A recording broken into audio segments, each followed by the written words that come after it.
Tonight, we shall revere in awe as we bear witness to the conclusion of an epic battle of the ages between Sam Chumley and Nico Veltman. Tied on points, with one of them being crowned 2S champion on the most merciless, dangerous track of them all, located in the Eifel region of Germany. Who will be victorious on the almighty Nordschleife? In other words, welcome to the final round of 2S Season 16 on ACC. I am myself, Chris, and joined with Aidan Bailey in the commentary booth. That was incredible. That was new for me as it was for everybody else that's watching this. And I felt like I was watching a movie trailer. Well, we are in of course, the most anticipated track of all in ACC. We've been wanting this ever since ACC has come out. We all have been asking for the Nordschleife section of the Nürburgring. We're finally here, and we realized we're gonna have to learn how to talk a lot because it is such a hard and difficult track that the timings, as you can already see in the practice session, will be the lap times from all the drivers will be very spread out. Although I do have inside intel that there are 3 drivers that are able to produce 8-minute 14s, so that could bode well for the top 4 drivers having a brilliant race here tonight. I do hope so, because I'd rather not us just be sat here watching a driver every 10 seconds. Yeah. But we know Nico and Mr. Samuel are going to be hopefully very close. Ben will be in there as well, having a lot of real-life experience at this track as well. Yeah. So to recap, everyone who is joining us for the first time or who has been watching throughout the season, this is the final race of the season. Both Sam Chumley and Nico Veltman are tied on points, including the drop round, and they're also tied on race wins as well. So we were talking earlier that if both of them DNF, we'll have to figure out a way to crown a victor, or it might be the first time there is an actual tie or dead heat, so to say, in a championship. But I doubt that's going to happen today. One of these 2 drivers will come out victorious, and as I mentioned last week, German manufacturer versus a Red Bull, Dutch versus British. We've seen this all before. However, tonight there will be no meddling of the racing. It's going to be pure hardcore racing for 45 minutes after this qualifying session is done, and whoever comes out in front of these 2 drivers will win the championship, and therefore it's only fitting that they're the first 2 drivers out on track as well. Oh, wait, should we just cause some safety car shenanigans? Well, make it like that dreadful day in 21. I think we could. I mean, if you have access to the, I'm sure we can get access to the entry list somehow. In the meantime, while everyone's out running. Yeah, I mean, if you would have joined as a safety car, that would have been a good point to make, actually. But as you can see, after 3 laps, we just go safety car out, everybody groups back up again. I think it would be massive entertainment. Yeah. I'm just trying to find a car on track that will show what we just saw. We'll go with Ruben van den Hudding at the moment, but I will need to explain to the viewers the reason they are taking the GP Strecke at the moment is because that is the whole track. It's the GP plus Nordschleife combined, as is in the 24 hours race. But at the qualifying lap, you are able to cut into the GP section to start your lap prematurely. You just have to stay on the inside of the cones, and there you can see someone's already knocked the cones over. But then you can cut the whole Nordschleife section and then start your flying lap, which means it's only about a 2-minute outlap compared to what would have been around a 10-minute outlap, give or take. So that is why you see a lot of drivers already starting their flying lap at the moment. I think it's also good to note that qualifying today is a couple minutes longer, just so that drivers definitely have time to do 2 laps, but it should be impossible to do 3 laps. Yeah, and I also just want to do a quick shout out to, I literally just noticed as I clicked on Ben Lowe's. Gonna see him tomorrow at Spa. Today he's racing in Nordschleife, and he's got a special green hell livery for this race. Usually his BMW is a blue and black, but today it is green and black with some nice accents on it. So he's done a special one-off livery for this race, which I think is pretty cool of Ben. I like all of Ben's liveries. They always come out good, don't they? We Yeah. have some good, creative people on this grid. We really do, and I think Ben, considering he's not a designer of any sort, he's very good at making liveries. I think that could be his calling if needed to be. If any race teams are watching or listening, if you need a livery designer, hit up Ben. He's very talented in doing this sort of thing. And we've got, was it Ruben that has already designed a Yes, he livery has. for an actual car? So to show how small the racing world is, I met a lad called Luke Hartog at a Porsche Carrera Benelux event. We raced against each other in the sim. He gave me some tips. We spoke to each other and everything. 1.5 years later, Ruben gets a message on Instagram from a professional Porsche Cup. At that point, it was Nordschleife driver, asking for Ruben to create him his real life livery because he saw his liveries on trading paints for iRacing and was quite impressed. So Ruben got the opportunity to create a real life livery for none other than Luke Hartog as well. So I thought it was quite funny how it was the same driver I met a few years before and spoke to quite a lot as well. Very small world, the sim racing world. Yeah, and I think Luke Hartog is now off in Porsche Cup America, I think, competing to potentially become a Porsche factory worker, or a factory driver, so to say. That's cool. Yeah. Just reading the chat, Alex Karsten, speaking of going back in time, 2-time champion at 2S, I believe it was season 4 and season 3. So that was way back, that's like 3 years ago. Let's come into chat saying, no way, Nordschleife came out 3 years too late. Yeah, it was. It would have been very nice to see you race this track. I think it would have been incredible fun, especially back when we did our endurance races for 2S. However, it's Speaking of, we do have an upcoming endurance race that is this Saturday. If you guys can't get enough of our voices, you get another chance on Saturday to listen to us for 4 hours straight. It's gonna be fun. Yeah. Pure shenanigans are going to be spoken during that race. I think it'll be like 10% racing, and give or take 80% yap, and maybe 10% intelligence. Oh, there's a car off track already. There's you'll see quite a lot of people with blue dots on the map. It is a visual bug currently on Nordschleife that people get these blue dots. So it is impossible to tell if people are on a valid lap or not. So I am not able to tell you guys if drivers will be on an invalid lap or not, because there simply is no way of knowing if the invalidation shown on screen is true or not. Just a quick side note. But at the moment, it seems to be already a person on yellow flags, number 15 in the wall, has returned to the pit lane. So we calculated that you have just enough time to make 2 laps with these 18 minutes.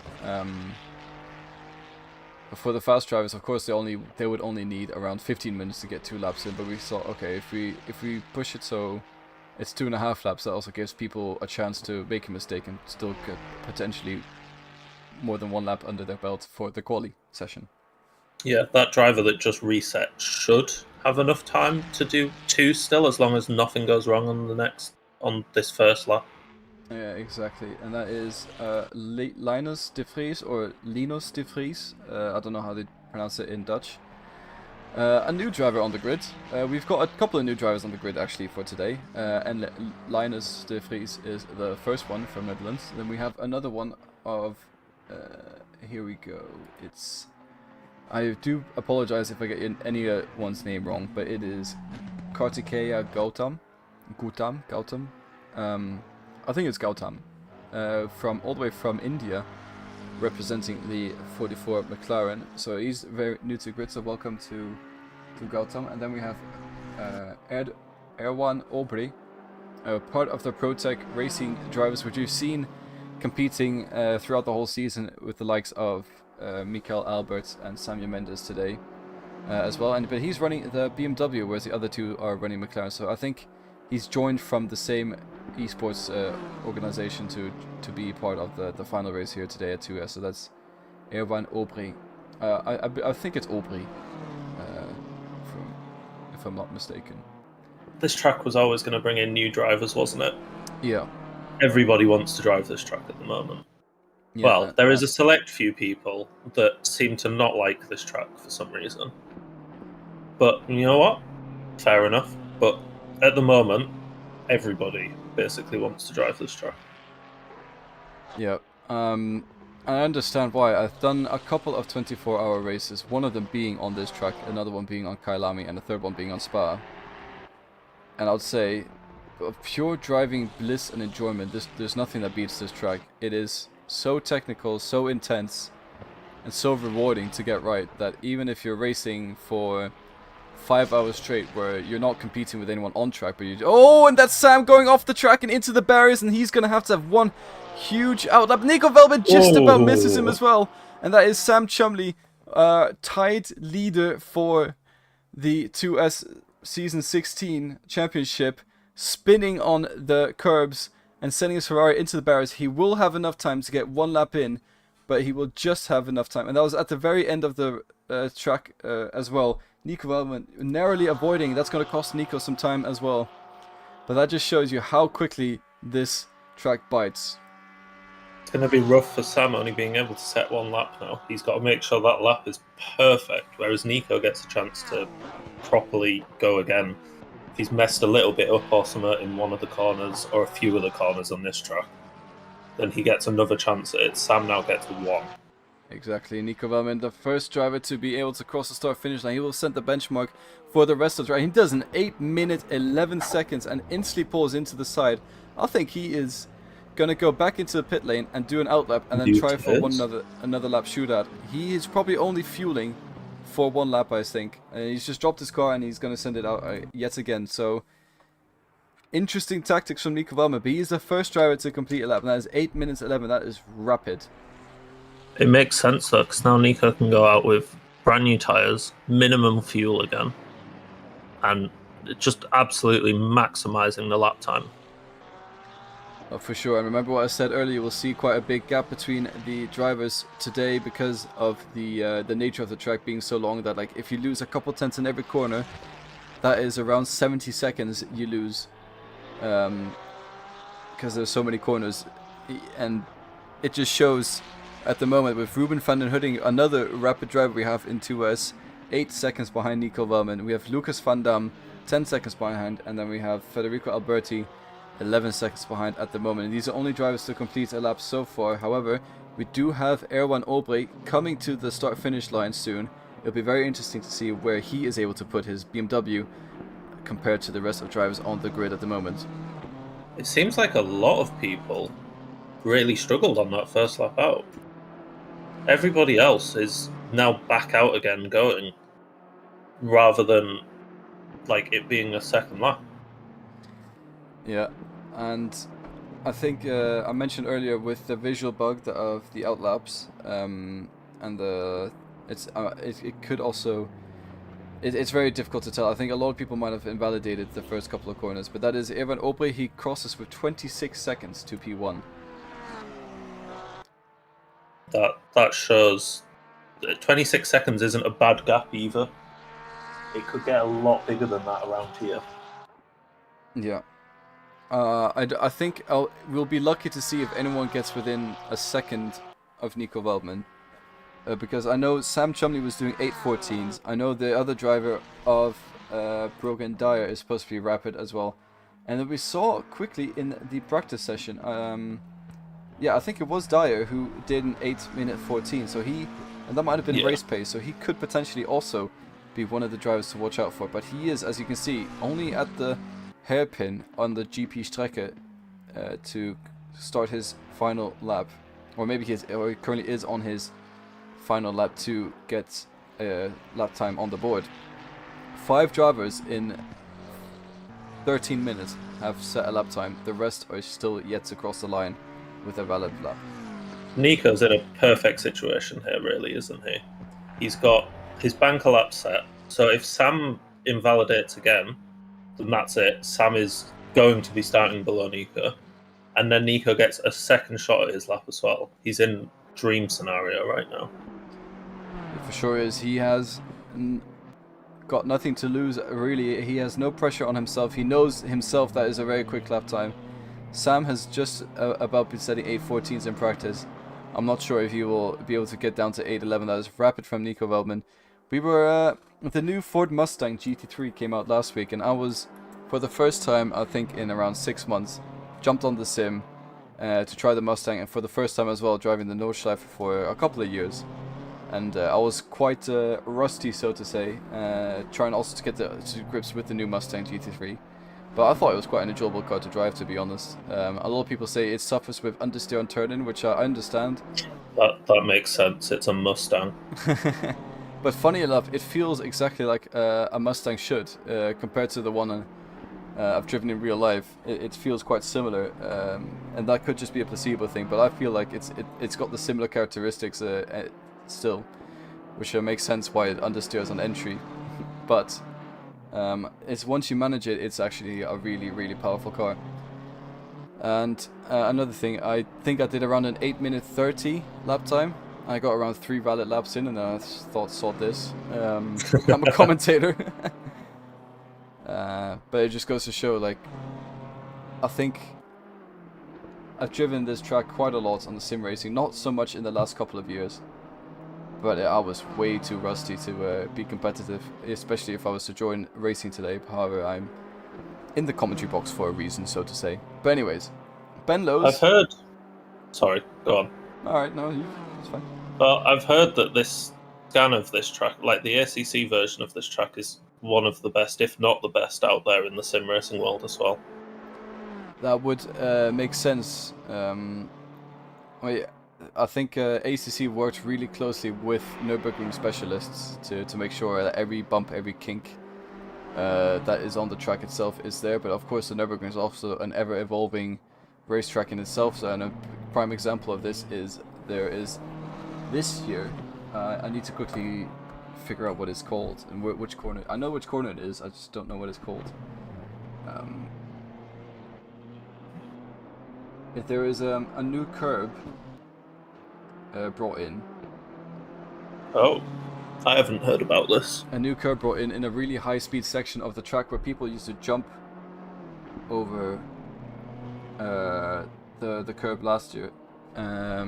So people can't live there. Get a lot more lap time, and they put the new curb in to pretty much slow down cars going through that section. But it's sort of been controversial because it's seen as quite a dangerous curb because it is such a high-speed section. But people all say, well, it means you have to take a different line, you have to brake earlier, you can't carry as much speed, and take some of the danger out of it as well. But I've just figured out it is foxhole curb, and it is a massive curb, and it will send your car flying, and it will break your car if you go over that curb in real life. Luckily, however, it's not in the scan of the track, so we can still send it through foxhole and not have an issue. I think I'll try and go on board actually with Nico Veldman. He is closing in on the section right now as we're speaking about it. We'll ride on board and I'll try and explain which curb it is. Although he might already be past it. No, he's not past it yet. He's coming up to it right now. It's the left-hander up this hill that you will see on screen. And just trying to see if I can find a better angle. So yeah, this one coming up right here. This left-hander right here. Oh my god, Nico! Brown trouser moment. Yeah. And I've lost track of where I am on the Nordschleife. I am, yeah. Sorry, Nico is past where I'm speaking about. I'm completely... That is not the right section. That just goes to show how similar this track looks. Anyways, it made sense in my mind on the track map, but you can see Nico sliding all around the place, getting into the carousel. He's in a different sector. Oh my god, sliding up the carousel as well. He's really pushing the limits of this Porsche.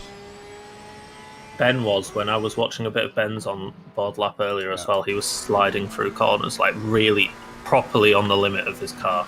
Yeah. Alright, Michael is in the right place of the foxhole curb. It is the left-hander coming up. You'll see he'll probably jump over. Oh, he does use the curb slightly on the left, but you can jump over that curb a lot harder. And there's now got a huge salsa curve there that stops you from. So yeah, he actually took the line of the 2024 layout in that section. But you can jump that curve a lot harder in this time, or in this layout in ACC. Drivers are still yet to complete their laps. Only 5 people on the lap time still. However, we do have a couple of cars coming down the start finish. Oh, Who are you watching? Us, Ben.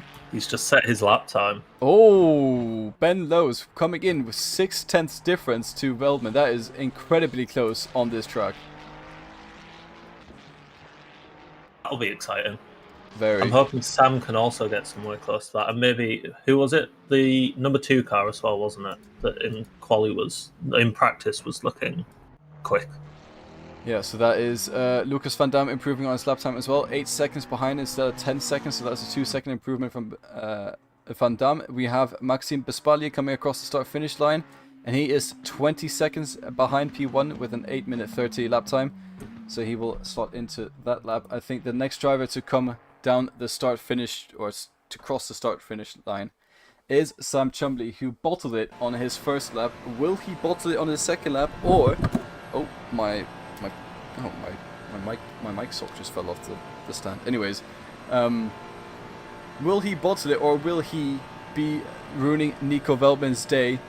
It's a championship fight between these two drivers. Last qualifying session of the season. A last chance for Sam Chumley to get pole position. Where is he going to put it? Is it going to be P1, P2, P3? We don't know. I can't tell at all with his delta. It's going to be blind. He's coming to the start-finish line now. Where is he going to slot himself in between these drivers? And he's 1.5 seconds behind Nico Veldman. So still incredibly close, but not close enough. Not ideal for him, is it? He's got a car in between them now. Exactly. And we also have Brogden Dyer coming to the start-finish line. He was another quick driver in practice. Let's see where he puts it. Oh, and he puts it right in front of Ben Lowe's, but behind Nico Veldman. So 5/10 behind Nico Veldman. That is incredibly close in the top 3. This is going to be a really good race, isn't it? Very much so. They're really close. And there's other parts of, like, other people as well. So Van Dam and Van der Hudding, very close as well. So we should have a bit of racing all across. For sure, and we still have a couple of drivers still waiting to finish their lap. I don't think De Vries will be able to complete his lap in time. It's going to be very close for De Vries. As you can see, he is still, I would say, in the what's considered Sector 1 of this track, or maybe Sector 2 if this GP Strecke is Sector 1. But Ruben van den Hudding is improving on his lap time. It's not enough to challenge the top 4, but it's definitely enough to get ahead of Lucas Van Dam at the moment. He's 2 seconds up on his delta. He's got quite a bit of track to go. Could he potentially get into that top 4 fight? And no, he doesn't. He spins around on the exit of Carousel, and that's into the barrier. And P6 it will have to be for Ruben van den Hudding. That's unlucky. It's your fault for looking at him. That was pure commentator curse there, Chris. Oh, and we just cut to Linus De Vries, and it looks like he almost went off track. He did actually go a little bit off track with his tires, but managed to keep control of his car. I was thinking, I heard some tire squeal. I was thinking in my mind, surely we're not going to see him coming into the shot backwards. Luckily he didn't, but it was almost going to happen. I think it would be very unlikely if he can finish his lap in time. I think so too. But we'll wait the 5 minutes. I think it is. I do think it is possible. He'd have to fly though. Yeah. But while we wait for him to finish his quali lap, as I don't think he will be challenging for the top podium positions, Nico Veldman has taken provisional pole, followed by Brogden Dyer, Ben Lowe's, and Sam Chumley, all within 1.5 seconds of each other, which is boding to be a very interesting race. Sam Chumley and Nico Veldman are championship contenders, so Sam Chumley a little bit on the back foot at the start of this race. However, it is 45 minutes of the Nordschleife, and anything can happen in those 45 minutes. As we saw with Sam, all it takes is one little touch of the curb and you go flying into the barrier. Hopefully that doesn't happen with these top 4 and we get a brilliant fight on it. Is it 6 laps we're in for here, I think? I think just about 6 laps. The faster drivers will definitely be 6, and I mean, I guess if the faster drivers... I'd be very surprised if someone's lapped today. I would too. I've just got myself some snack and drink. I have a bottle of soy sauce next to me. That's not quite either of them though. I'm drinking kefir tonight. Usually I'm on water, but I thought I'll change it up. And I bought some strawberries. They were on the Dutch people understand. Aberheim bonus. So I thought, oh, why not get some strawberries? 'Tis the season. Mm-hmm. Yep, they're But- alright. This is a little sneak peek on what we're in for Saturday for the 4 hours of Bathurst. Just a wee bit. This is Both of us practice. mocked a bit. Which, by the way, the 4 hours of Bathurst on Saturday is hosted in collaboration with SRO Community Esports World Championship. So that is why we want to push this so hard. Because it is our chance to collaborate with some very... Oh, what is going on? Very... what's it called? Prestigious organization. And whoever wins that that endurance race will be allowed to represent 2S as a team in the grand final of SRO Community Esports Challenge. Practice will be starting for anybody that's interested at 2 p.m. Central European time, I believe. Yes. Practice for an hour. So qualifying will start at 3 p.m.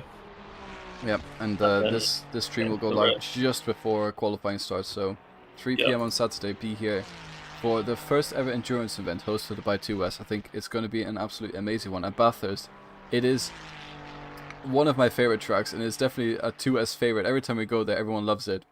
So that is why we thought it's a very fitting track to host our first endurance event and also host our first event in collaboration with SRO.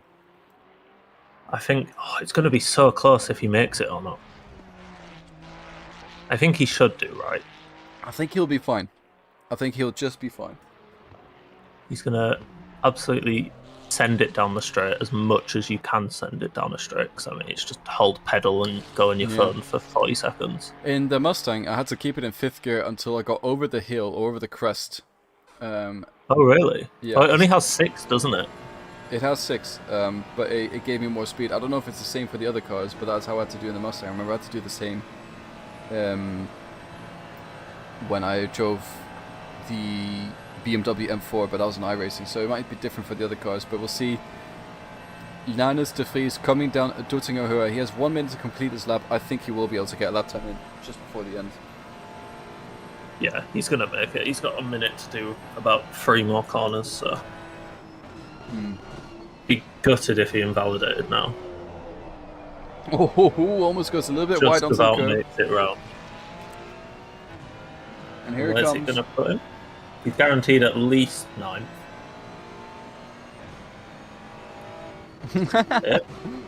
Good prediction. So Linus de Vries, last driver to cross the start-finish line, puts it in P8, 17 seconds behind Nico Wellman. And that was qualifying for the Nordschleife. And what a qualifying it was. Yeah. We, of course, we get to see the... Oh, my God. Oh. Okay. Apologies. Oh, no. What? So I've just had a message from Mr. Ben Lewis, Uh-oh. whose internet has died. Oh, no. So our 4-way race at the top has unfortunately gone down to a freeway race at the top. He's not able to rejoin, I don't think. I think it's locked to when the race starts that you're not able to join the server. Yep. That's a real shame for him, because That's I a know how huge shame. excited he's been for this race as well. Oh, man. Gutted. That it's over before it even began, and that is the nature of the Nordschleife. See, this is the issue with sim racing. The one issue, basically. Yeah. Well, Stuff like you this get can technical just happen. difficulties in real life, but It's not the internet going out there. true. It could be your engine exploding. True, but in theory, that should be controlled by your mechanics. It should be checked, whereas with your internet going out, it's completely out of your control. I guess as a driver, any technical fault though is out of your control, isn't it? For sure. Oh, that's very gutting to hear. Maybe he'll be able to join us in the commentary booth if he feels up for it. If he is able to make his way from the racetrack to the commentary booth. It's quite a long stretch. But the cars are lined up on Duttinger Höhe. Of course, we're not going to do a full formation lap, otherwise we'd be sitting here talking to you guys for another 30 minutes or so before the action even gets started. So it'd make it as long as the endurance race next weekend. Exactly. Or this weekend. Yeah. Our voices will be fried by the end of it.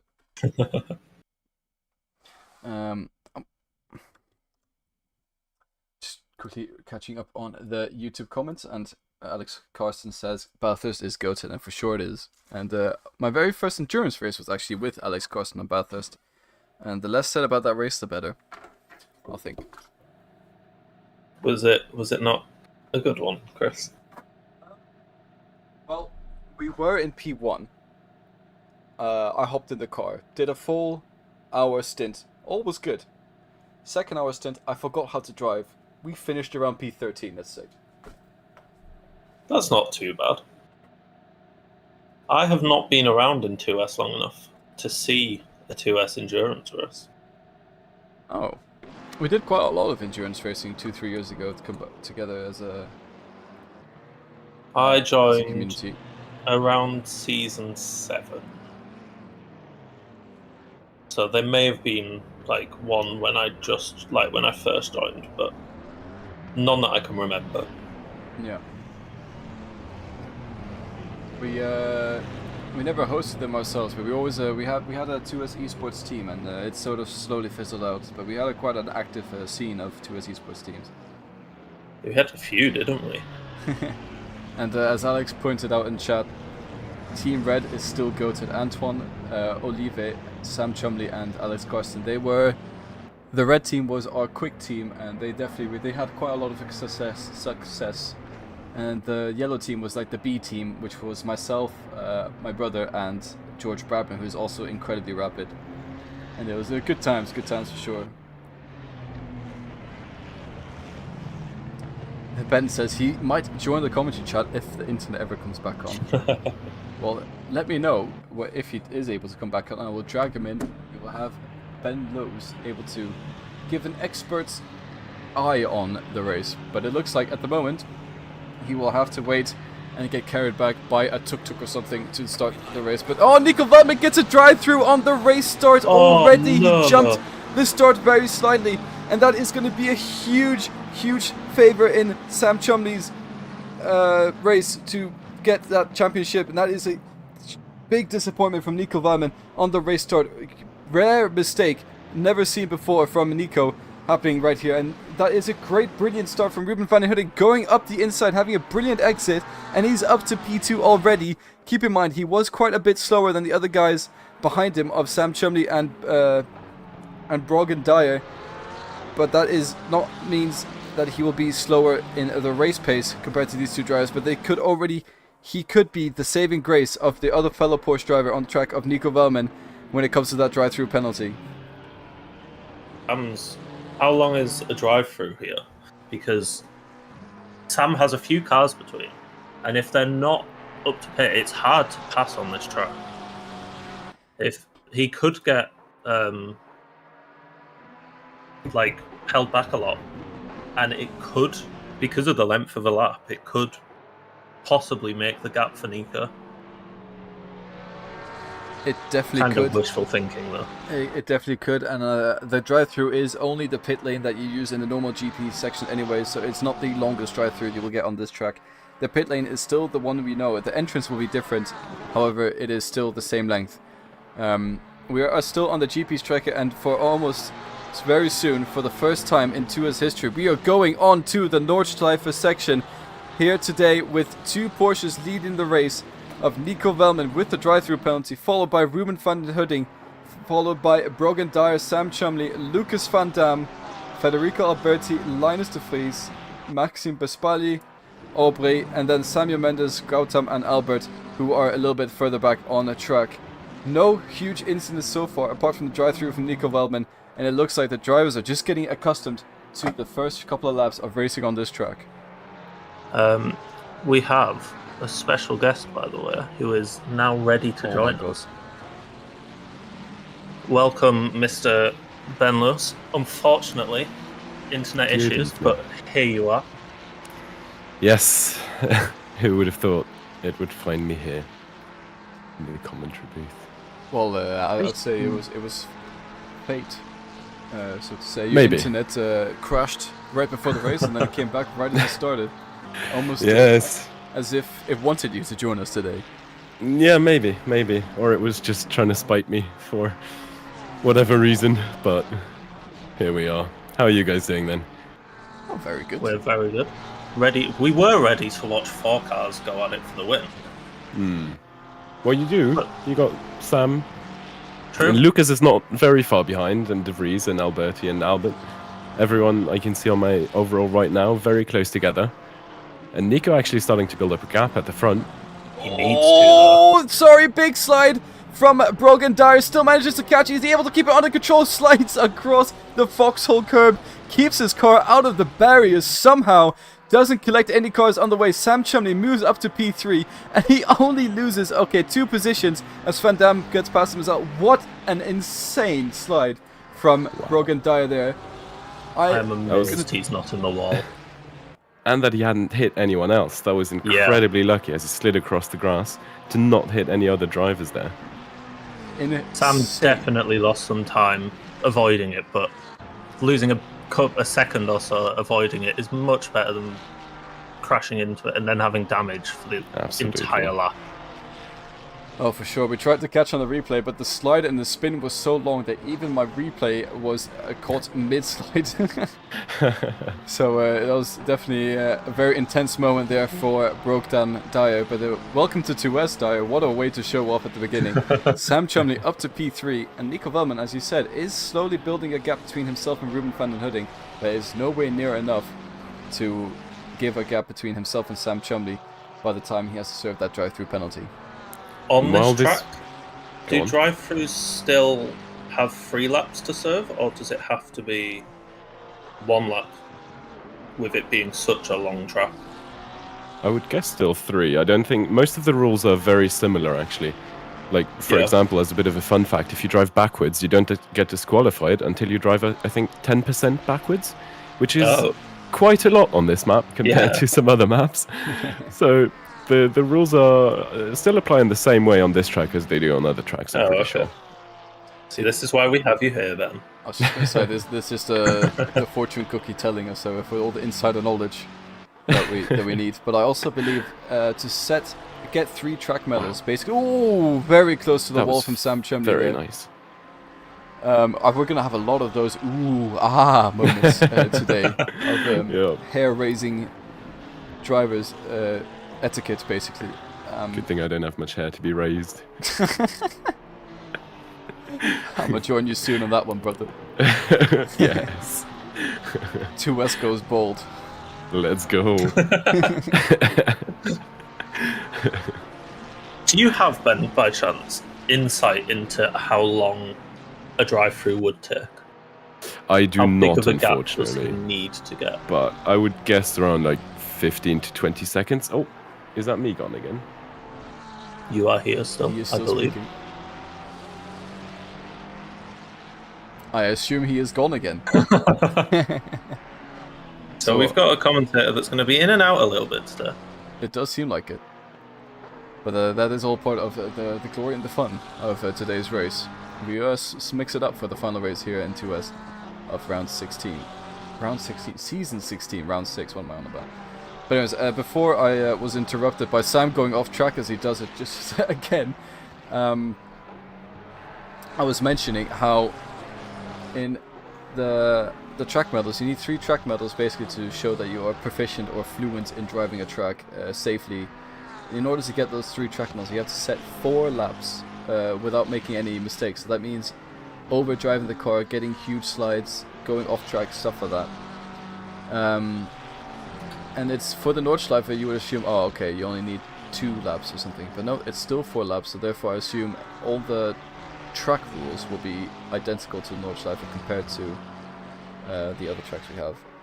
I would guess so, yeah. Gap about 5 seconds, I want to guess. It hasn't updated in a while, so we don't properly know yet. Yeah. It's not increasing enough yet.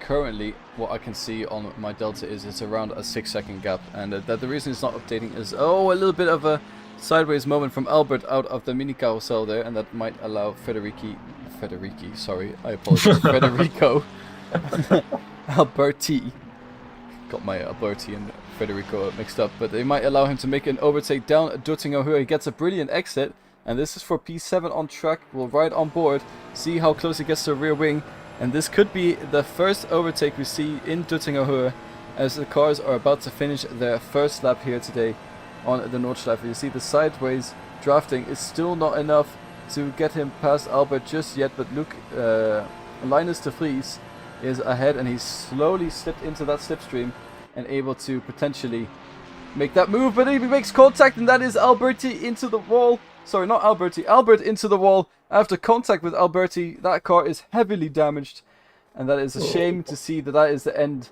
of his race right there. We'll have to try and watch a replay, but before that, Sam Chumley and Brogden Dyer are having a really intense battle at the moment, and Dyer has caught back up to Sam Chumley and Ruben van der Hunning ahead of him into a 3-way battle. Van der Hudding's going to have to watch out on the straights because that McLaren was quick. He closed in a lot of gap behind him. It's a long straight. So, and like they were bumper to bumper basically coming into the corner on the end of the straight. Something to keep an eye on. They nearly collided actually. Sam had a little bit of a snap as he hit the brakes. Nearly sent him sideways. Definitely intense battles coming along right here, and that is the nature of the Nordschleife. The difference in driver skill is so different. Well, it's a lot more noticeable, and it's not to say that one driver is better than the other. It's just to say that one driver is more comfortable than the other on the Nordschleife in this given stage. And it seems at the moment Sam Chumley and Brogden Dyer behind are both just a bit more comfortable, just a bit more rapid, know the ins and outs of this track slightly more than Ruben van der Hunning. However, it is a very difficult track to overtake, as you mentioned. So Ruben, he's currently in a very good position, albeit a stressful one. This early moment of the track, the GP section, is one of the best places for the overtakes. Once you start going inside here, it gets very tricky. It gets very narrow. It does indeed, but it allows drivers to make more mistakes, and you see in real life most of the overtakes they happen on the. There are 3 long straights on the Nordschleife, so to say. The first one is after Flugplatz is an opportunity, although it's a very fast left-hander corner, so you have to do the overtake or be on the inside at least, and extremely brave to make an overtake before the corner. The next section is an uphill, straight-ish section, which also has an opportunity for overtaking, which leads into the carousel as well. So that is the next point of the track where the straight line is a bit longer. And then finally, of course, Duttinger, which is the third section. But currently, we're on the first section I mentioned. We're going through Flugplatz right now, which is a corner that you just lift slightly floor, and then floor it while going over the bump. Hence the name Flugplatz, because it's like a landing strip, but in reverse. And you can see the speed that Sam is carrying compared to Ruben van der Hunning, but he's just not close enough to make him move before the fast left-hander. Ruben's car's sliding a lot as well. He looks like he's struggling for grip out there, and that's making Sam just be able to stay right behind him. And welcome back, Ben Lewis. Hello, hello. My internet has decided it wants to let me watch again. How fun. What would be worse, losing the internet before the race started or losing the internet during the race? Oh, before. No, worse during. Because I can't imagine having started it and maybe even being in a good position or something. I don't know what could have happened. And then the internet dropping, I would be absolutely fuming. Yeah, I think that would be worse. Let's say from what we've seen from your pace and how it's going at the moment, it would definitely have been an incredibly infuriating internet drop. Yeah, during practice and qualifying, I was looking very confident in battling with Nico, and I was looking forward to it actually as well, because we seem to be very similar on pace. And seeing how Nico's pulling away now, I'm not sure I could have kept up with that, but I'm sure I could have put up at least a decent battle. I'm sure you would have given us a great entertainment. Hopefully. You always put up a pretty decent battle, to be fair, Ben. You are one of our faster drivers here in 2S. As long as it's not Misano, I'm glad to do so. But did you guys at least see my livery for tonight? We did, and we made a comment on it as well. There is comments on it earlier in the stream. Good, because I was so excited for it. I made a special livery. As Ruben van den Hudding in a similarly green livery decides to go on the grass, which is not the greatest idea when you're trying to get a run out of a corner. But let's see how he goes along. Very well. Yeah. There's an interesting Nürburgring tactic going on at the moment, to the wrong car, and we're at a three-way fight right now for what is probably going to be P1 at the end of this lap, as Nico Wellman will have to go in and serve his drive-through penalty. Another thing I've been thinking about, what was your pit stop strategy for this race? Because the track is very long. Yeah. Oh my god! Oh, contact between the two drivers, and they somehow managed to keep it alive. And that is a broken die catching up to the rear of Sam Chumley. I think we are in a state to see a replay of that from a different angle. And that is Sam Chumley just closing up in the rear of Ruben van den Hudding. Let's have a look at that again. And yeah, it just goes to the outside, touches the rear of van den Hudding, backs off. And van den Hudding lives to breathe and fight for another day. Very close between these two drivers. That was a very good catch from Ruben there, because they were going at some speed and it properly snapped on him. Oh, for sure. As they all go through the carousel, I thought for a second we were going to see a replay of the Albert versus Albert E fight we had earlier on Duttinger, where it did end in shambles and tears as one driver tapped the other one. Yeah, and having raced Ruben myself, I can say that is very much within his nature to close a gap like that. Ruben is a very aggressive driver, and he likes to put the following car in a bit of an awkward position, or the leading car if he's if he's chasing you, as happened to me I think last week. And yeah, it's very reminiscent of Ruben. That's not meant in a shady way, by the way. Just for context, that's meant in and that's how Ruben drives in a good way. No, just a bit aggressive, but not with bad intent or anything. Yeah, just he makes you work for it. For sure. This is exactly what Nico Veldman needs. Oh, for sure. That drive-through at the start, putting a hamper on his charges. However, if it stays like this, he could potentially be joining the back of this fight come the end of the race, but he'll probably have to pit this lap, and he's got around a 10-second gap, maybe 11-12 seconds now according to my delta, and that could be enough to at least get the drive-through done without losing too much time. Would he not be able to do one more lap? Oh, but then I guess he'd have to wait until the fourth lap to do his pit stop, wouldn't he? Yes, I think that is what he's trying to debate, when it's best to do his pit stop with his drive-through. Ben, what was your pit stop strategy? So I was going to do, well, basically opposite of what the car in front of me would have done. So I guess the optimal strategy would have been 3 and 3, because that separates your stints very well. An interesting thing about this track is that it's not really time dependent, but more lap dependent. So no matter how quickly we're doing 6 laps. So it's not that if you're pitting after lap 3, you've got a shorter second. Like in a normal race, if you pit just after the second half, I'll interrupt as we get a move from Sam Mundley up to P2 right now. Let's see if he can keep up the top speed to move past Ruben.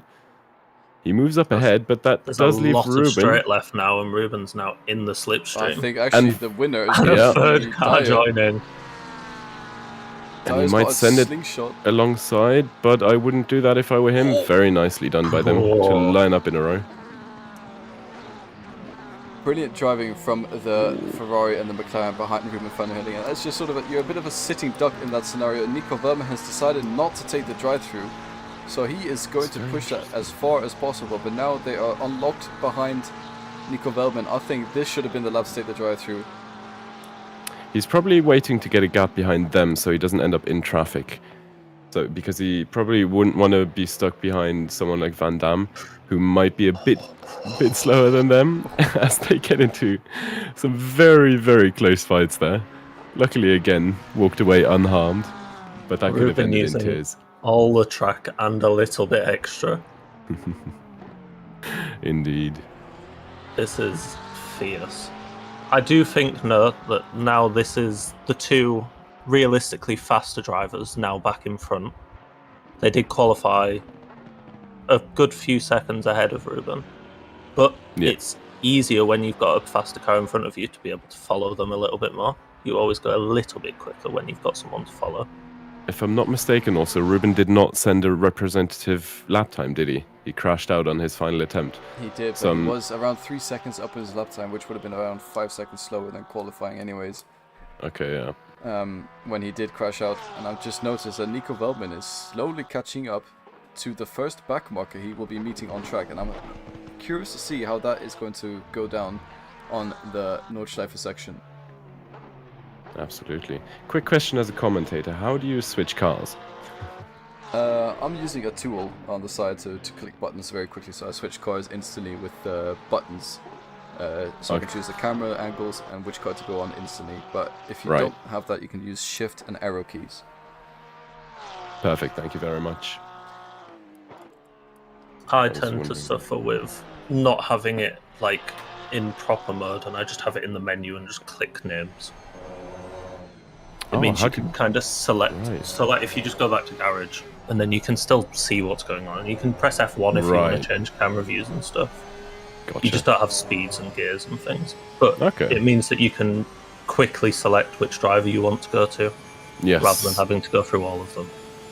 That is very handy, thank you. But I do prefer having the speeds because it is oftentimes very interesting to compare Apex speeds along some corners to see who's maybe keeping it flat. And the straights, I always jump into a full view so I can see the speeds then.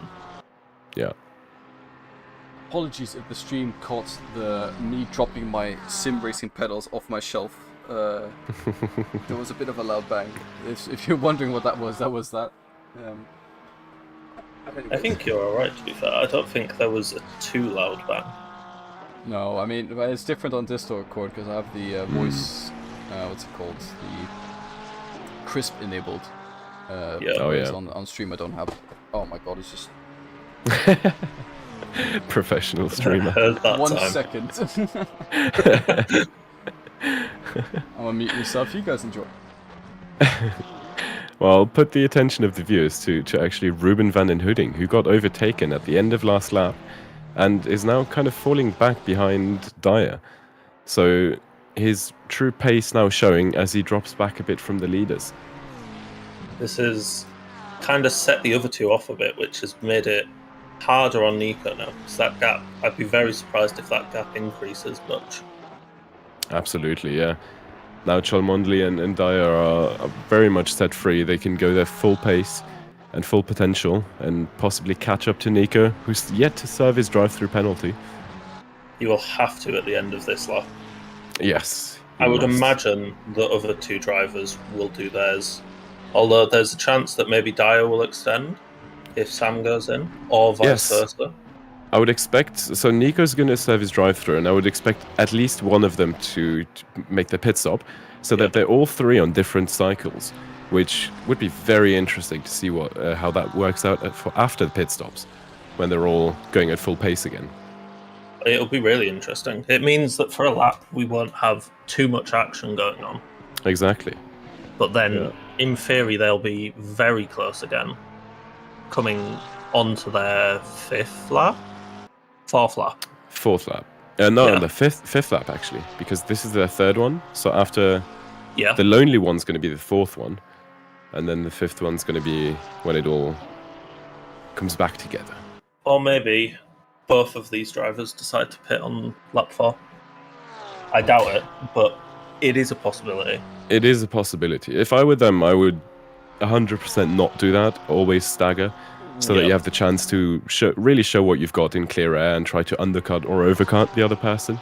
So in Cholmondeley's position, either to build up that gap, increase it, or in Dyer's position, who might even be a bit quicker than Cholmondeley, to get a cheeky undercut to start the last stint ahead, and then have to defend rather than attack, which might suit Dyer's a lot more. Or Dyer, Especially sorry. because we've not had the chance to see him in clean air yet. He's been behind a car the whole race. All we've had is qualifying. Absolutely. And he did qualify ahead of Sam. Yes, and He looks like Yeah, he's go about on. to get ahead right now on track as well as they both exit the car. So Sam Chumley gets a little bit wide, has to go and give a little bit of space. Is not able to close the door just at the moment on Dyer behind. However, he does maintain his position, but it's looking like, as you guys were saying, Dyer is the quicker driver on track at the moment. And I was just looking at Nico Wellman before and also keeping an eye on the lap times these drivers are doing.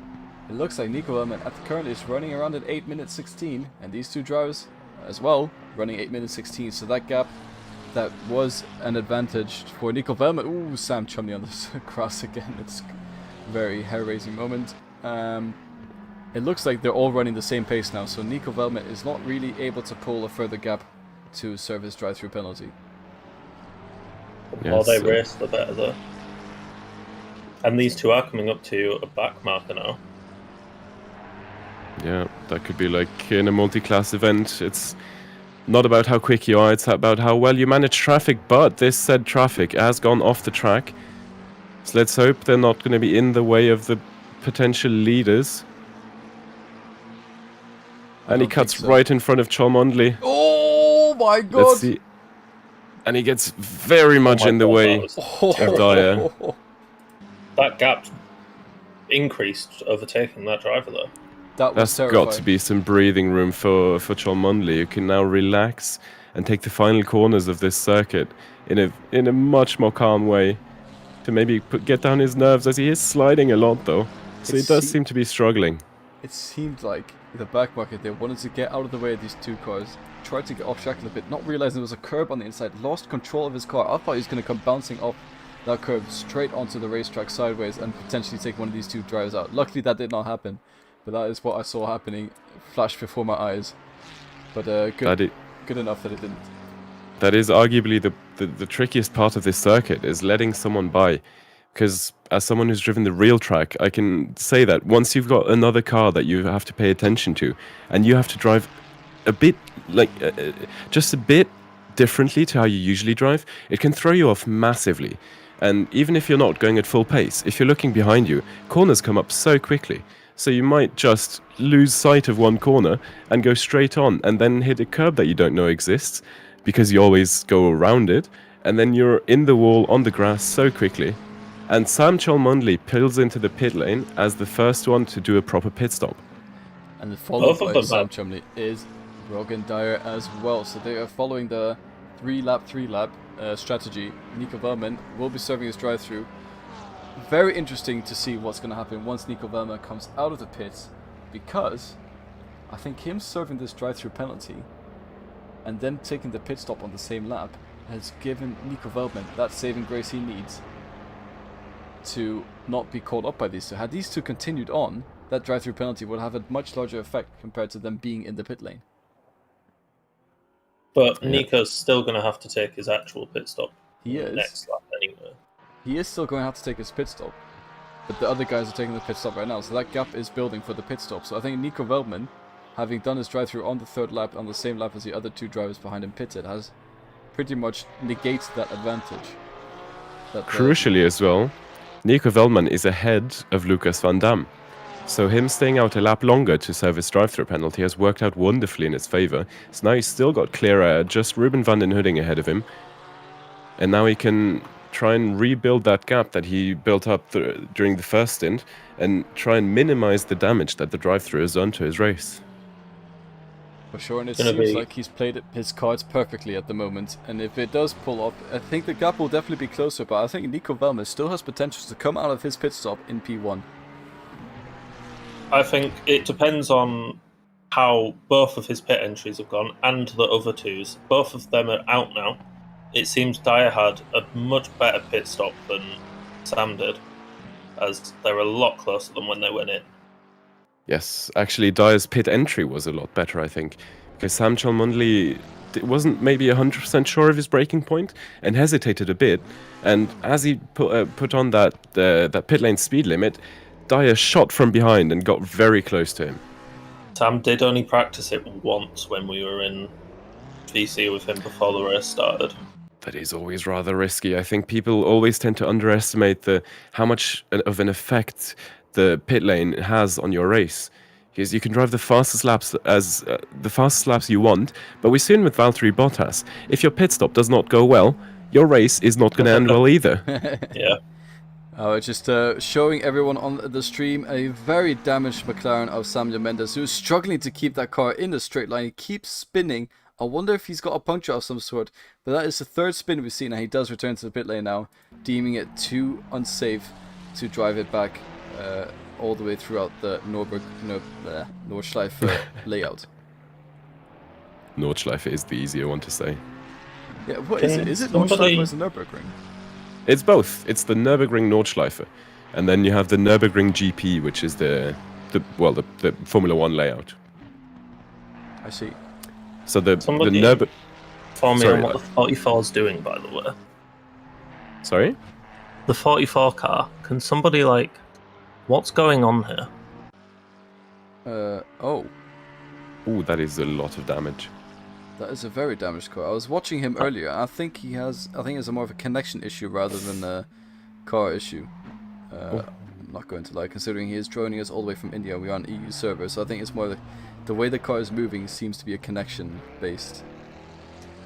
What we've got to give Groutham at least is that is a stunning livery for that car. Yeah, he's done a job on it. Is that a livery for in-game, or is that one he's made himself? It's got to be one that he's made himself, because there's a Marlboro sponsorship, and I doubt they would allow that. Yeah, it's either going to be, either going to be custom or race department. Either way, it is a very, very pretty livery. Yeah. Sorry to interrupt you two, by the way, when you were talking. It's quite alright. It's a valid point to make us look at that car. Yeah. And commentating is basically just professional interruption anyways. And it is quite tricky. I think with two people it's already tricky not to talk over the other person. And with three people it's going to be even more difficult to not talk when other two people are talking with Discord delay. Yeah. Nico did have a bit of an issue there, a couple corners back. He went very slowly through them. Okay. Which is unideal for when he's going to be coming out after his pit stop. The gap to Ruben seems to be very, very consistent for now. Yeah, it is. Being at around just over 8 seconds. And I believe it was at 8.8 when he left the pits. So he's not making Nico, too much keep it on track! Oi, oi, oi, oi, oi. Oi, oi, oi. Before that heart-raising moment, I was just keeping an eye on Nico's lap times. It seems he's losing time to Ruben. He is now 9 seconds behind on the delta, according to my tool. I'm guessing that is the incident that I caught that has kind of caused that a bit. Probably, yeah. Comparing what I mentioned earlier with apex speeds. Mood Kurve, the courage corner, is a very interesting one to look at apex speeds, for example. Because Ruben was driving at 215 kilometers per hour, while Nico was carrying 225 through that corner. Oh. And that is usually just a lift, and as the name suggests, it's a courage corner. So you've got to have big cojones, as they call it these days, to keep the car almost flat through that corner. Because there is a wall very rapidly approaching at the exit of that one. Just trying to test my track knowledge. Is that the corner that Sam is coming up to right now? Exactly. The one that Sam has just done, that is Mood Kurve, leading up to the corner before the Caracciolo carousel. Do you know every name of every corner on this track? I do not, unfortunately. Yeah. He's got the accent, though, to pronounce them. I thought it might be a possibility. I would love to, but that's just not time I've taken yet. I will at some point, that is a promise. Well, we'll hold you to that one next time you eventually come commentate for the Nordschleife GP again at 2S. Yeah, the next time my internet drops off, I'll know the corner names. But as a bit of a tip, on the side there are Yokohama signs, the black Yokohama signs. The cars pass by them very quickly, but on each Yokohama sign there is a corner name written on it, or a section name rather, because it's more sections than corners. So if you pay attention to... Exactly. So if you pay attention to those, maybe you'll catch a glimpse of the name. Oh, there's one coming up right now, and I couldn't catch what that was. I've turned on motion blur anyway, so for me it's a lost cause. Yeah. Nico Velban has been gaining on Ruben van der Hooding now. He's not been losing time on the Delta, so I think it was that mistake earlier. He is going to come towards the Dutzinger Höhe, which is the last straight before the his pit stop that he will serve with 12 minutes of the race left. So that does mean that there is going to be 2 laps left of this race. Absolutely, yes. So Nico's going to have to pit this lap, and Ruben was interestingly already in sight before heading to the Dutzinger Höhe. So Nico has made up a lot of ground on him during the final part of the lap. For sure, and actually that's right on board with the Porsche to hear that 6-gear whine going down the mega straight. What is the top speed you were catching on this straight in the BMW? So uphill I was 277, and downhill I believe it was 287 or 288 just before braking. But if I'm honest, in that section I was not checking my top speed too much, because it's called Tiergarten, I believe, and you've got to be very, very, very brave to go through that flat out. And Nico Velban pulls into the pits, and so does Ruben van den Hooding. This is where it gets interesting. I've just realized, I've been yapping complete bollocks earlier. Ruben van den Hooding was behind Sam Chumley and Dyer on track, and he's now ahead of Nico. What was I on about? And Van Damme's staying out. Interesting tactics. Oh, and speaking of Sam Chumley and Brogan Dyer, Dyer has just made a move on Sam Chumley down into Tiergarten, and that is him going up into what is potentially going to be net P1 of the race for his first appearance here in 2S. And it is most definitely going to be P1, as Nico Velban is still stationary in his pit box. He's right at the end of it, but the other two are coming up very rapidly to the end of to start their next lap. And I doubt Nico's going to have the chance to get out. And there they go. So Nico's going to end up behind them. They are rapidly closing in on his location. Though a mistake from Dyer makes Sean Munley get very close behind him again. But he cannot use it on acceleration, Nico's as the McLaren is just too strong. His pit box as well. He's back out again. That's a big gap now. 10 minutes to get around a 10-second gap between himself, Sam Chumley, to see who will be winning this championship battle here in 2S. He does also have Ruben van der Hooding ahead of him to navigate around before he is able to catch up to these two drivers. It is going to be one hell of an ask from Nico Velban to get there. If anyone can do it, he can. He definitely is the fastest driver on the track currently, but I don't think he's fast enough to catch up fully unless Sam Chumley and Brogan Dyer are slowing each other down by having fights on track. He's going to have to pray for an incident now, I think, if he's going to have a shot at it. Yeah, 5 seconds a lap is pretty unrealistic, even for someone with Nico's capabilities. But Dyer and Chalmondley are by no means slow, so he's going to have to really work for that. And trying to overtake Van den Hooding, who is a very, very good defender, on the Nordschleife, is going to be one hell of a task. For sure. Yeah. Just a quick thing. Are you aware of how to pronounce Sam's name? Me? Yes. Chalmondley. Chalmondley? It is, believe it or not, Chumley. I thought that was just his nickname. I thought that was... Yeah, Sam. Wait, but Aiden, you're English. You should... Okay. No, it is actually pronounced Chumley. Okay, but wow. That word is not a typical English word, is it, Chris? That's very true. I was convinced that was his nickname. That name before. Okay. Wow, that is eye-opening, honestly. We've been, due to the difficult nature of his name, we've kind of been joking around like Mundley. But to hear that Chumley is actually how you pronounce his name, it's kind of a Worcestershire sauce situation. Worcestershire what? Exactly. Like Worcestershire sauce.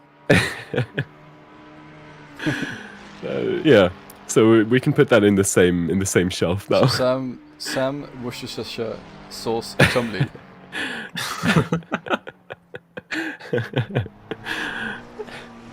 Are there any other Anyways. names that we've been pronouncing wrong? No, I think that's it. Yeah, good. The others, Is if Nico- pronounced wrong, I'm sorry if I do, but the Chumley one is definitely a difference. That is incredible. I will tell everyone about that as soon as I see them, including Tommy, who we will both, if I remember correctly, see tomorrow. Yeah, I'll see you tomorrow as well. Incredible. Be there around 5ish, I think. That's perfect. So right in time to see your head the gasket. preparations. Yeah, my head. Yeah. Exactly. See that get blown off even though it was just replaced. Trust the BMWs. Absolutely. Oh yeah, because that Ben's era of BMW is known for their reliability. It's got a diesel. Diesel engines are known to be quite reliable. They are pretty reliable. It's had its fair It's share less of the issues, but engine. it's been more precautious or preventative, I guess. Repairs that I've done to the car. So instead of it going kaboom, it goes kaboom. Yes. Well, the quieter the kaboom, probably the cheaper the repair is going to be. So let's hope if there is going to be a kaboom, that Rico's going to be kind with me and not do too big of a one. Have you named it Rico? Sorry? Did you say your car was called Rico? No. Excuse me. It is referencing the little penguins from. Oh right. Whatever. From Madagascar, Kaboom Rico. Exactly. Hey Rico. Oh my. And yeah, as we've been talking about this, there hasn't really been much ground from the top runners. I've not been keeping track of the people further behind, but I also do not see any battles happening at this moment.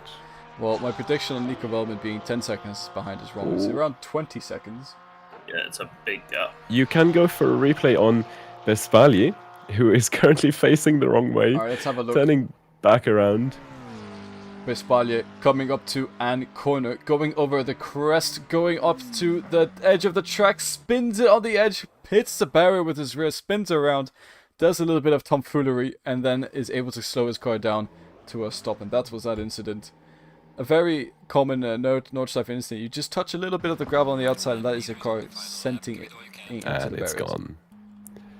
Yeah, it is very much that way on these kinds of tracks.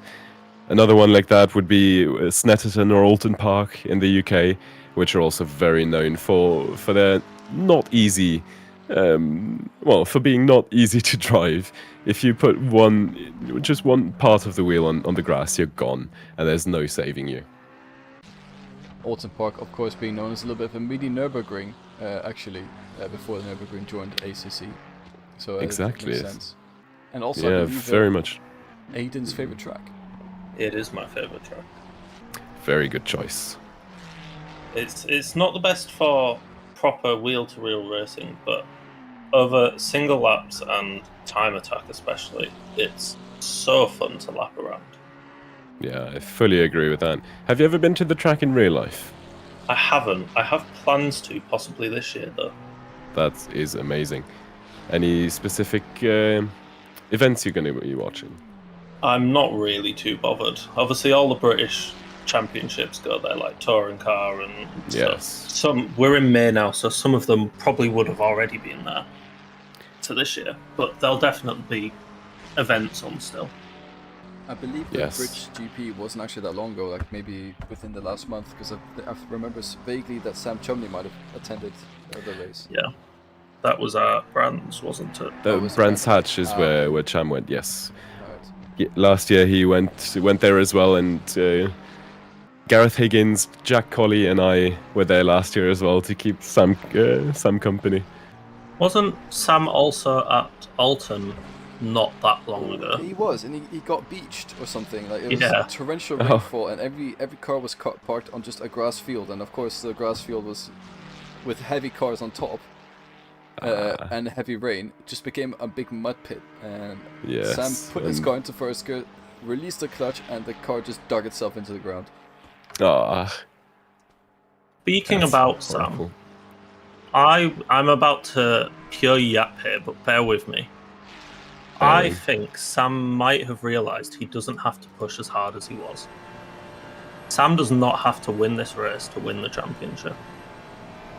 It would be unnecessary risk to try and overtake Dyer, when Saying realistically that, Nico is not going to catch up. there has been moments on this lap where Sam was kind of pushing the boundaries, maybe a little bit too much, and caught the grass and caught a bit of a slide somewhere. So Sam might just be struggling a little bit. So and what you're saying is I was pure yapping. Maybe, but could also be that the moment that I saw was the wake-up point for Sam, where he decided to take his foot off the throttle a little bit and slow down a bit to not risk this championship, which was basically handed to him for free by Nico by getting a drive-through penalty. All he I has will to do now quickly is bring it up. mention, Aiden, you're speaking pure Japanese. Sam Chumley and Brogan Dyer both set their personal best lap this last lap, Right, okay. the one we just saw. And Sam Never Chumley is mind. also closing in on Brogan Dyer. I think it was just, he looked a little bit further behind in that sector, but he is still definitely pushing very hard. Love that. Never mind then. As he should. That's what we want. It makes better racing. Who cares Exactly. if he might risk losing the championship? Sam's got 3 of them already. And what's better than winning a championship? Winning a championship by winning the last race. Yeah. That is true. But we were speaking about this earlier. Ben Lowe's, you have an entry list plate, I guess you call it. Are you able to join the server as a safety car? We need. I just want to see something. I am not, unfortunately. There are no mid-session joins, otherwise I would have probably taken the L and started at the back. But unfortunately, there is no way to join the race anymore. That's a shame. But anyways, we are on to the Nordschleife section for the last time in this race. 30 seconds left on the clock, around 7 minutes left of the race, between seeing who is going to win out of Brogan Dyer and Sam Chumley. Nico Veldman still trying to fight for that championship, still trying to catch up to the guys ahead, but it's slowly slipping out of his hands. And I'm sure he will be very gutted by it being a drive-through penalty at the start of the race, causing him to have these issues. What's it going to end up being? Will Brogan Dyer finish P1 in his first race in 2 West? Will Sam Chumley finish P1 and clinch the championship? Or is there something completely crazy in between that's going to happen that will allow Nico Veldman to take his second 2 West championship? We're about to find out, as there's around 2 sectors left of this race. I think if Sam can keep this close to Dyer, he'll have him on the last straight. Because the slipstream is crazy. It's such a long straight. That is very true, but I also believe that the McLaren is a bit of a faster car on the straight compared to the Ferrari. It could also depend on the setup where these two guys are running. But it will be interesting to see how much he is able to close and if he is able to close enough on Brogan Dyer. Dyer, of course, is also rapid, so I think it is more of a question of mistakes now rather than a question of pure driving talent. Speaking of mistakes, Ruben van den Hudinges went onto the grass coming out of the corner after Schwedenkreuz, which has given Nico the chance to get a lot closer. He is not in a position to overtake, but now he can start really smelling the fumes of Ruben's car and put some proper pressure on him. For sure, these two drivers moving very closely, but also Sam Chumley and Brogan Dyer getting closer and closer, so we might have 2 battles to watch come the end of the race. It's getting very close between all of them, isn't it now? It is indeed. It is a shame that Nico, obviously, drive through very unfortunate. Yeah, it is. It To is see how far ahead of where he should have been he was. absolutely. But it And is it's a just the shame that- Nordschleife, the Nordschleife doing its things, being Yeah. very punishing track in every way possible. And this well, was it probably punished you the before last the thing race imagined, started. but yes, exactly. To be fair, for all the tracks to get a drive through, I feel like this is one of the better ones to do it. Because the lap is so long, you get a lot of chance to build a gap. Yeah, let's say percentage-wise, it is the shortest drive-through you can get, but still, it is a very, very big punishment to be set back by that much. And we can see he had about a 10, 15 second gap, and now he's down to 18 seconds, almost 20 seconds behind the leaders. So that is one hell of a journey to recover that. Yeah, I'm currently watching Nico Wellman's Delta. He is 5 seconds faster than his best lap time, which was an 8-minute 14. So he's on for an 8-minute 11. I do think he'll be slowed down a little bit by Ruben van der Hooding now, but he is catching him. Absolutely flying. He is going for an overtake. As predicted, a lot of oars. Diving around in the mirrors of Ruben van der Hooding, but is he able to make anything out of it? No, he isn't. A lot of moving around from Ruben. But I also think that moving around is sort of also the nature of the curves. Yeah. The long sweeping corners. Exactly. No straight on the Nordschleife apart from the Duttinger here is a real straight. There are so many bumps and small corners that you have to take into account. So while it seemed like Ruben was moving around a lot, he was just following the flow of the track, and unfortunately that meant blocking Nico a little bit. Yeah, I think it's the same with what happened earlier on in the race when Ruben and Sam had the shaky moment. It is comparable, yes. So usually you have one chance to make a defensive move and then you're allowed to move back onto the racing line. And arguably he did none. He was just following the flow of where the track placed him. And it ended up being in the car behind's path, which was unfortunate for them. And lucky for Ruben to have recovered that. But not necessarily something done wrong by Ruben. Without issues, it's very hard. Without mistakes being made, it's very hard to make overtakes anywhere other than the big long straight. Yes, though we've been shown by the real-life counterpart of Ruben's car that it is possible with... Oh, there he goes for an outside move. Oh. Going down to Fransgarten. Can he make it? Can he do the up and under? And he decides better of it and stays behind. This is one of the scariest sectors on the track. You've got a very high speed and then curve that comes at you out of nowhere with a slight kink in the straight line. I find it quite a tricky section after the YouTuber corner. But yeah, Ruben van den Hooding making a little bit of mistake, going a little bit wide. Nico Wellman trying to capitalize on it, but just not able to make it work. We might potentially see the last overtake of the race for P1 happening soon. Sam Chumley is within a second. I don't know if that's close enough to make the overtake. It seems to be decently far away. Got an okay exit of Brogan Dyer. It is now down to pure metal speed of Sam Chumley as we ride on board and see where he is able to place the car. It doesn't look like he's gaining click enough to make a move though. Yeah, McLaren just looks beefy in the straights, doesn't it? He is getting closer, and it goes for longer than it feels like. It feels like the corner's there, but yeah, it's not going to be quite Nico's close going for an overtake at this moment, side by side, and Nico has gone ahead of Ruben van den Hooding, so moving up into third position for a podium.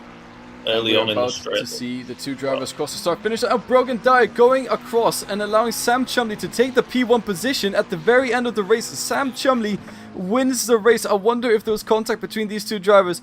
Brogan Dyer in the P2. Sam Chumley winning the championship as well by taking P1. Ruben van der Hooding and Nico Wellman coming across the line. Nico Wellman does make his way up to P3, but is not enough to clinch the title, and he has to settle for second in the championship and third on the podium spot. And what a finish that was to the final race of the season. Two drivers going head to head all the way throughout, and Sam Chumley is a 4 times 2S champion here today.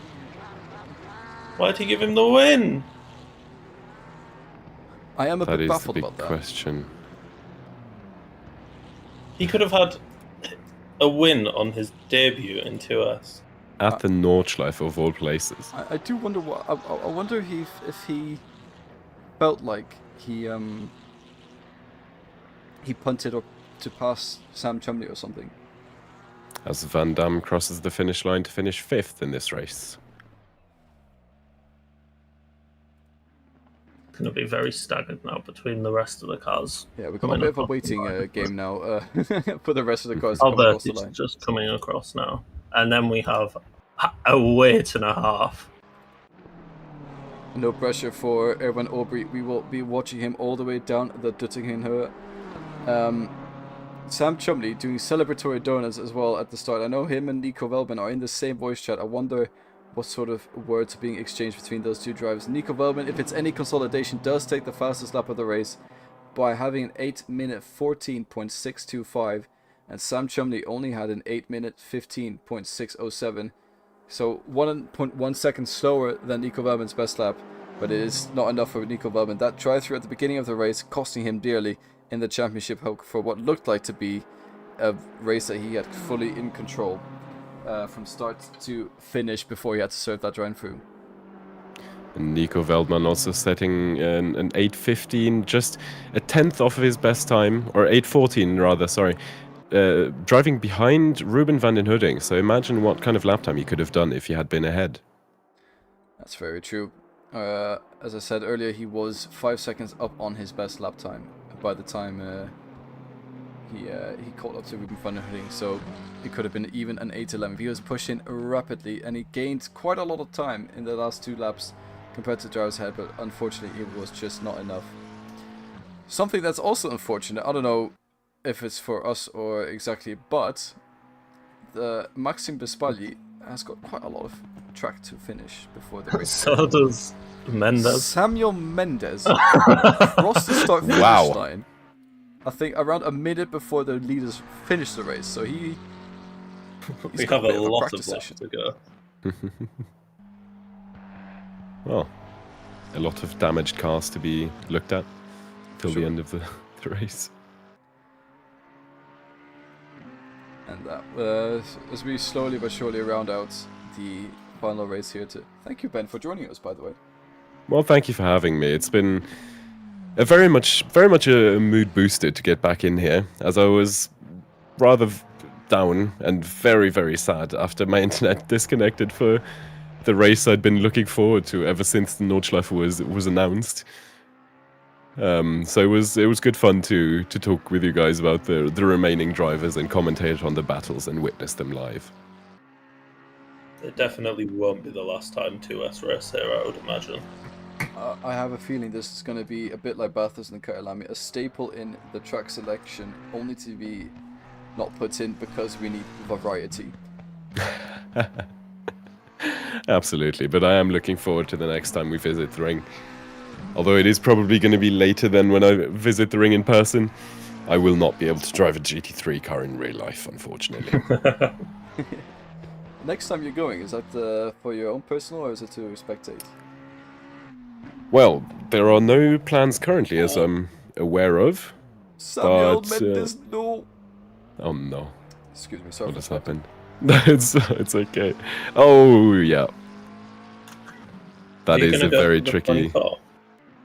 That actually is a good point. I was thinking about that, but I do not have tickets yet. If I find some brave people to visit with me, I might go there for a day, maybe even camp. We'll see. We'll see how many other people go and what their plans are. I'll kind of tag along, probably. If I had the funds, I would come over. But... Oh, Samuel Mendes! Party, the whole world's watching you right now. This part of the racetrack is very tricky because it's late enough that it's not the start of the lap, and the start of the lap is usually a lot easier for people because you drive it so much. Oh my god. Ooh. Over 90 degrees to keep it straight. Wow. Wow. What a job to drive that car at this pace as well. 226 kph with the steering wheel pointing towards Kyalami. Oh, and off he's he in the goes wall again. Still keep the car pointing in the straight line. Go back to the pits, I beg. As much as I want you to finish the lap. It's like, your position is already set. Who knows? Bisbal, you might be getting a 400-second penalty. We don't know. No, obviously jokes. Anything can happen. He makes it around the carousel. Just about. And he Just gets not. out. Just about falling out of the carousel. This reminds me, the 24-hour Nordschleife race I did with Nico Veldman. Oh, and he's off track again. Oh my god, that is a big spin. That was a calculated 360. I think he's realised. Resetting. Oh, come on. his engine's off. Oh, there he goes. Yes, he keeps going. Braving it through. Yes. Anyways, As he should. on the iRacing, we got a little bit of funny iRacing physics. I touched some grass, it became ice. I bought a barrier with 18 hours of the race to go. Our steering was bent for the rest of the race. It was just not able to be fixed in the pit lane. So we had to drive with around 15 degrees pointed to the left at all times in that race. That is incredibly awkward. Well, we managed quite well, I would say, actually. It wasn't the worst. The car was still stable. It was just a bit of an awkward steering position. Yeah. But that does remind me of that, seeing Samuel Mendes trying to keep his car in a straight line. He's braving it through. He's still going. He's trying to keep the pace up as high as possible, but the steering rack just doesn't allow it. That car has so much damage. Oh no. I commend the man for persevering. Exactly. Oh, he's going straight on. Oh, what? Okay. The car just does not turn anymore. At what point do we decide to? No. We'll watch. We'll watch Oh, it. Well, yeah. we'll stick it out. Come on. It's only fair to him that he's getting probably the most stream time than any other driver now. Oh, for sure. We followed him for pretty much a whole lap. He only has a couple of corners to go. And he just about keeps it out of the barrier. That steering angle is looking like 100 degrees now, rather than 90. Oh. And unfortunately, his panel gaps on the car are greater than his gap to the second to last car. But he's going for it. He's but committed. Still not greater than panel gaps on the Tesla. Anyways, what is happening now? Keep Stuck it in going. gear. You're so close. You may He's as well got it. finish it. He was stuck in third gear. The gearbox has probably he's been got damaged a bit. TC0 now. I can see on the screen TC. Oh, he's going for 0. drifting. What's going on? Oh my Oh, he's drifting. God! Go on, Samuel. Keep it going. Turn on your engine. You can do it. He's doing a burnout to the end of the lap. We have Samuel Mendes, his teammate. Oh, And and the the timer time has has run run out. out. No, he's not able to complete. Samuel, no. Sam, no. We have the teammate Michael Alberts apologizing for the representation of ProTech and apologizing for Sam Mendes' behavior. It's completely okay. We understand you're very quick drivers. You've had a brilliant season. Thank you everyone for watching this season. Thank you everyone who's been taking part in it. We've had brilliant races, brilliant commentary, brilliant yappery. We've had an amazing time, and it all ended with Samuel Mendes providing us brilliant entertainment. Thank you again for Aiden for joining me in the commentary booth when you could, and thank you, Ben Lowe's, for coming in as a guest today. It has been an absolute pleasure. As always. Anyways, this weekend, Saturday, the 18th, I believe it is. Yes, it is. We have at 3 p.m.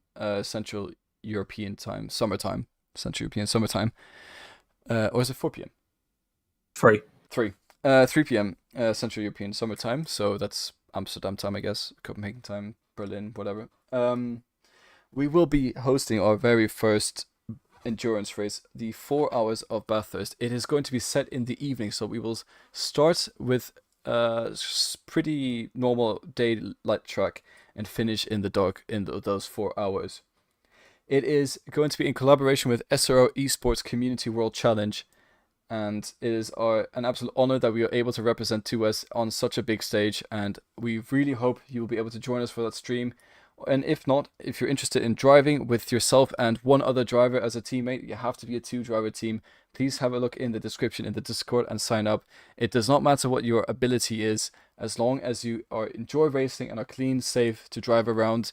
It will be a brilliant experience for you all, and also to be representing SRO or yourself in an SRO championship, which is not an opportunity a lot of drivers get to take. That is happening this Saturday. We are very excited. All of us at 2S will be having live stewarding, live commentary. Ben Lowes will come in, as he's already promised to me off stream. Excuse me? That is unfortunately not true. But I Anyways. wish you all good luck and a lot of fun during the race. So there will be no Ben Lowes joining the stream. But anyways, thank you everyone for watching season 16 of 2S. Season 17 will be around the corner after the endurance race. We'll regather and figure out what to do for there. Join the link in the Discord if you're not already in. And if you want to join us, feel free to come into voice chat whenever we are there. We are very open. We'll love to hear from you. And thank you to every driver who's raced this season. And that is about all I have to say. So have a great evening and see you guys on Saturday. Bye-bye. Bye.